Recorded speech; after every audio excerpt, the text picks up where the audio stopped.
అప్పుడు Nallapadu police CI నాకు phone చేశాడు, వంశీ. ఎస్పీ గారు అడగమన్నారండి, మీరు ఆ ఫ్లెక్సీని చింపడానికి వెళ్తున్నారా లేక పూజకి వెళ్తున్నారా అని.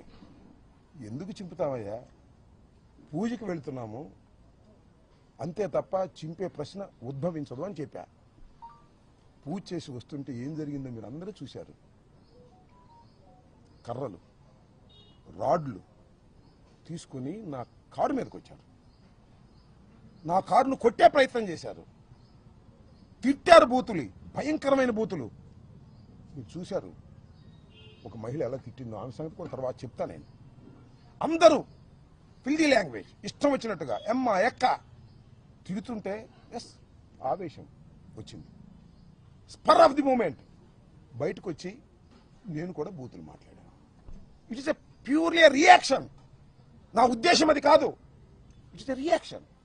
ఎదుటివాడు చేయొత్తుంటే పట్టుకోవటం, ఎదుటివాడు తిడుతుంటే తిరిగి తిట్టడం, ఇది మాత్రమే జరిగింది.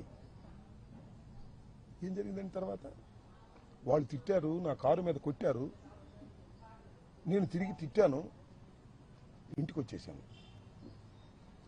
ఆలోచించాను 1-2 సార్లు, ఎందుకురా తొందరపడ్డాను.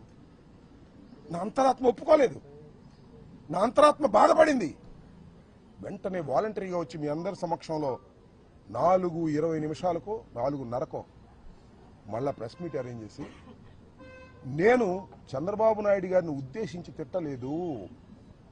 ఆ స్పెర్ ఆఫ్ ది మూమెంట్లో, ఒక చిన్న ఆవేశంలో, వాళ్ళు తిడుతున్నారనేటువంటి ఉద్దేశంతో నేను ప్రతిస్పందించి తిట్టాను. అయినా తప్పే అది. నేను ఈ వయసులో ఇంత సీనియర్ అయ్యుండి తిట్టి ఉండవలసింది కాదు అని పశ్చాత్తాపడ్డాను. పడ్డానా పడలేదా? పశ్చాత్తాపడితే చెప్తారుగా చాలామంది, పశ్చాత్తాపానికి మించిన ప్రాయచిత్తం లేదని నేను పశ్చాత్తాపడ్డాను. ఏం జరిగిందండి తర్వాత?